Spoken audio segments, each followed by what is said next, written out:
আপনি কি জানেন, আপনি যখন প্রচণ্ড রেগে থাকেন তখন আপনার আইকিউ সাময়িকভাবে প্রায় শূন্যের কাছাকাছি চলে যায়। নিউরোসায়েন্স বলছে আপনি যখন রেগে যান তখন আপনি আর আসলে আপনি থাকেন না। আপনার ব্রেন তখন একটা পাগলা হাতির মতো বিহেভ করে। কেন রাগের সময় আমরা হিতাহিত জ্ঞান হারিয়ে ফেলি? চলুন এর পেছনে কারণটা জানি। যখনই কি আপনাকে অপমান করে বা আপনার অপছন্দের কিছু ঘটে, তখন আপনার ব্রেনের অ্যামিগডালা নামক অংশটি হাইজ্যাক হয়ে যায়। এটি আপনার যুক্তিবাদী ব্রেন বা প্রিফ্রন্টাল কর্টেক্সের সাথে সংযোগ বিচ্ছিন্ন করে দেয়।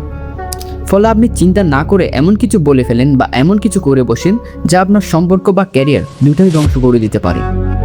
এই সিচুয়েশনকে বলা হয় অ্যামিগডালা হাইজ্যাক। এটাকে একটা এক্সাম্পল দিয়ে বোঝা যাক। ফুটন্ত গরম জলে কি নিজের প্রতিচ্ছবি দেখা যায়? দেখা যায় না। জলটা যখন শান্ত হয় তখনই কেবল প্রতিচ্ছবি স্পষ্ট হয়। রাগ হলো সেই ফুটন্ত জল। এই অবস্থা আপনি পরিস্থিতিকে কখনোই পরিষ্কারভাবে দেখতে পাবেন না। তাই এই সঙ্গে কোনো সিদ্ধান্ত নিতে হলে আপনাকে শান্ত হওয়া পর্যন্ত অপেক্ষা করতেই হবে। তাহলে কিভাবে রাগকে কন্ট্রোল করবেন? রাগের সমাধান হলো তৎক্ষণাৎ উত্তর না দেওয়া। যখনই বুঝবেন আপনি রেগে যাচ্ছেন তখন এই 90 সেকেন্ড রুলটা ফলো করুন। বিজ্ঞান বলে আমরা রেগে গেলে আমাদের শরীরে রাগের যে ইমোশন কেমিক্যাল রিলিজ হয় তা আমাদের রক্তে মাত্র 90 সেকেন্ড স্থায়ী হয়।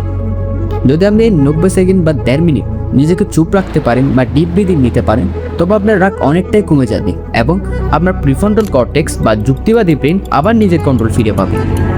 মনে রাখবেন যে সব কথার উত্তর দেওয়াটা জরুরি না, সঠিক হওয়াটা জরুরি। যে আপনার রাগকে কন্ট্রোল করতে পারে সে আসলে আপনাকে কন্ট্রোল করে। তাই নিজের কন্ট্রোল নিজের হাতে রাখুন।